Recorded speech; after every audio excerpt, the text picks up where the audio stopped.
1986 നടത്തിയൊരു കൊലപാതകത്തെക്കുറിച്ച് പോലീസിന് മൊഴി നൽകിയ മലപ്പുറം വേങ്ങര സ്വദേശി മുഹമ്മദ് അലി.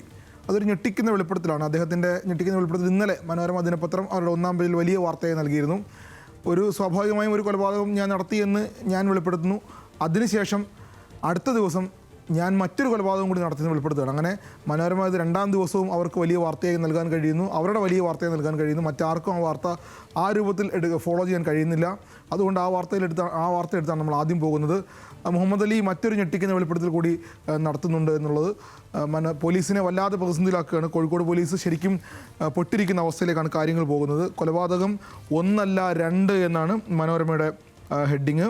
1986 കോഴിക്കോട് കൂടരഞ്ഞി 20കാരനായ അജ്ഞാത യുവാവ് കൊല്ലപ്പെട്ടു.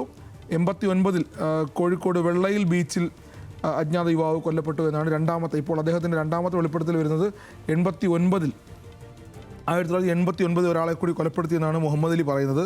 മുഹമ്മദ് അലിക്ക് മറ്റൊരു പേര് കൂടിയുണ്ട്, അത് ആൻ്റണി എന്നുള്ളതാണ്. എന്തായാലും പേരുകളിലൊക്കെ വലിയ അവ്യക്തത, വലിയ പ്രശ്നങ്ങൾ നിലനിൽക്കുന്നുണ്ട്. ഇന്നലെയാണ് ഈ വാർത്തയുമായി ബന്ധപ്പെട്ട് കൂടരഞ്ഞിയിലെ സംഭവത്തിന് ശേഷം കോഴിക്കോട്ട് വന്ന് ഹോട്ടലിലും മറ്റും ജോലി ചെയ്ത് ജീവിച്ചിരുന്ന കാലത്ത് അന്ന് ആൻ്റണി എന്നായിരുന്നു പേര്. ഒരാൾ പണം തട്ടിപ്പറിച്ചു. അയാൾ വെള്ളയിൽ ബീച്ച് പരിസരത്ത് ഉള്ളതായി കുറച്ച് ദിവസങ്ങൾക്ക് ശേഷം സുഹൃത്ത് കഞ്ചാവ് ബാബു പറഞ്ഞു. ഞങ്ങൾ രണ്ടുപേരും അങ്ങോട്ട് ചെന്ന് ഇക്കാര്യം ചോദിച്ചോടെ തർക്കമായി. ബാബു അവനെ തല്ലി താഴെയിട്ടു, മണ്ണിലേക്ക് മുഖം പൂഴ്ത്തിപ്പിടിച്ചു, ഞാൻ കാലിൽ പിടിച്ചു. എന്തായാലും ബാബുവിനെ പിന്നീട് കണ്ടിട്ടില്ല, മരിച്ച ആരെന്നറിയില്ല.